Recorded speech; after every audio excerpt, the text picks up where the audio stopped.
Nalubong sa mga balas og kabatuhan ang usa ka bungo sa tawo dihang nakalutan kini sa usa ka construction worker sa Our Lady of Parish Church sa Purok 12 nasa Village, Barangay Fatima Jansan, alas 3:33 sa hapon sa Abril 8. Sumala pa sa sikyo sa simbahan nga si James gikan sa nakatambak nga balas nga gamiton sa pagsemento sa mga bangko sa simbahan, nakaplagan ang bungo. Nagkalot diri nga mga construction worker. Ganiya mga 3:33 sa hapon. Bali nakalutan lang nila ang bungo dito sa kilid sa Candelaria. Bali actually kanang mga balas gikan mo sa sapa. Gikan sapa baga deliver nila sa mua. Actually kung gamay na lang siya mo nga time mo nakalot na nila. Sa una sa daghan pa ang balas dira, wala pa may nakita ang mga ingana dira sa kilid.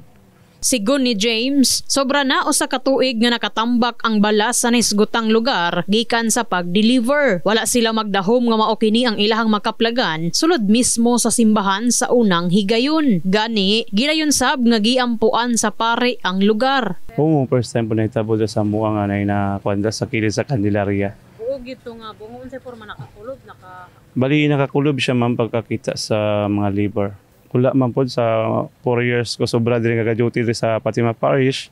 Wala man koy nakita nga og namatikdan diri nga mga ingana dira nga mga espiritu baon sa nadiha.